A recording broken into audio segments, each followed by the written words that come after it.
তো হ্যালো বন্ধুরা, আমরা ঘুরতে এসেছি আমি আর আমার বন্ধু এই যে শাহরুখ। পরিচয় করিয়ে দিই, এর নাম হচ্ছে শাহরুখ, আমার খুব কাছের বন্ধু। তো শাহরুখ ভাই, আমরা আজকে কোথায় ঘুরতে এসেছি একটু বন্ধুদেরকে বলে দাও। চলে এসেছি দিঘির পাড়ে। দিঘির পাড়, যেটা হচ্ছে নীলগঞ্জ লাগোয়া। নীলগঞ্জ লাগোয়া দিঘির পাড়। দিঘির পাড় তো খুব সুন্দর পরিবেশ, চারিদিকের পরিবেশটা এত সুন্দর। একটু দেখাও, সবাইকে ঘুরিয়ে দেখাও পরিবেশটা, দেখুক সবাই। দেখছো কত সুন্দর পরিবেশ, চারিদিকে হাসছে, কত সুন্দর পরিবেশগুলো। অনেক পাখি আছে তাই তো? অনেক পাখি, জোড়ায় জোড়ায় পাখি আছে। আর পাখি, সুন্দর সুন্দর গাছ, সুন্দর সুন্দর ফুল। আর কি আছে?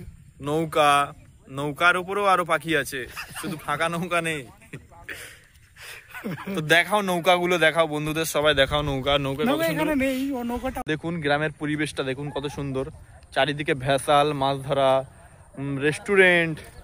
রেস্টুরেন্টের সামনে কত সুন্দর নদীর মতো দেখতে লাগছে। দেখুন পরিবেশটা, তার সঙ্গে নৌকা চলছে, বাইক নিয়ে সবাই আসছে, কাপেল, গার্লফ্রেন্ড, ওয়াইফ, তার সঙ্গে আমার দাদাও চলে এসছে।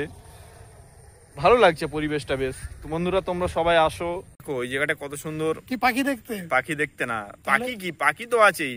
পাখি দেখলে হবে, পাখির সাথে সাথে পরিবেশও দেখতে হবে, অনুভব করতে হবে, চোখের মজা নিতে হবে, মনের শান্তি, তাই তো? মনের শান্তি, মনের শান্তি তো আছেই, চোখের মজা, মনের শান্তি। এখন কোথায় যাবে আমরা?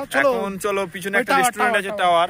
দেখো টাওয়ারটা সবাইকে দেখাও একটু। হ্যাঁ, এই তো পাখি, অনেক পাখি। হ্যাঁ, টাওয়ারটা একটু দেখাও। ঠিক আছে, আসো আসো আসো আসো, কি আসো।